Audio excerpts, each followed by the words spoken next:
Bienvenue dans cette dernière partie sur le chapitre 6, l'Empire romain. Commençons par cette vue du pont du Gard, qui est en fait un ancien aqueduc romain que l'on peut voir dans le sud-est de la France. Maintenant, l'amphithéâtre d'El Djem Tisdrus en Tunisie, construit au IIIe siècle après Jésus-Christ, qui n'est pas sans rappeler le Colisée de Rome. Tout ça pour parler de la romanisation de l'Empire. Alors comment l'exemple de Rome est-il copié partout? C'est-à-dire cette romanisation, c'est le fait que partout dans l'Empire, bien, on va commencer à vivre comme les Romains, construire les mêmes bâtiments qu'à Rome. Donc petit 1, vivre comme à Rome. Alors, nous avions vu en classe un extrait du documentaire sur Timgad en Afrique du Nord, extrait que vous pourrez retrouver grâce à ce lien. Donc Timgad, c'est en Algérie actuelle. Elle a été construite sur ordre de l'empereur Trajan avec des vétérans de l'armée romaine. Et on retrouve à Timgad un certain nombre de monuments qu'on a à Rome. On peut voir qu'à Timgad, le mode de fonctionnement de la cité copie celui de Rome, avec des magistratures équivalentes à celles de la ville de Rome, et que deviennent citoyens romains à Timgad, donc les magistrats de la cité, qui obtiennent cet honneur après leur magistrature. Donc deux photographies de Timgad pour voir de quoi on parle. Donc on voit bien que c'était une énorme ville romaine qui est sortie de terre et de sous le sable au XIXe siècle quand les archéologues français s'y sont intéressés.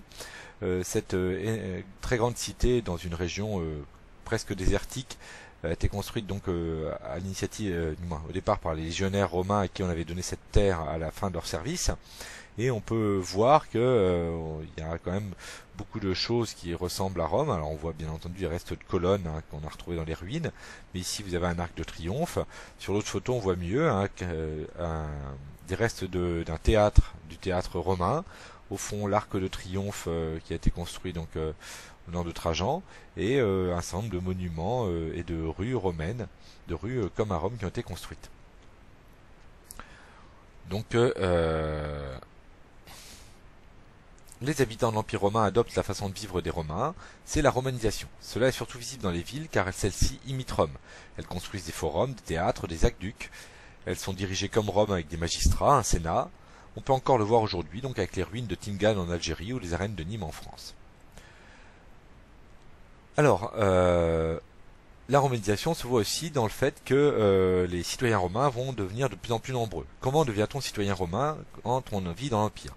Tout d'abord, ça peut être un empereur, comme ici l'empereur Claude, qui offre la citoyenneté romaine à toute une cité, la cité de Volubilis au Maroc, qui en reconnaissance lui offert une statue.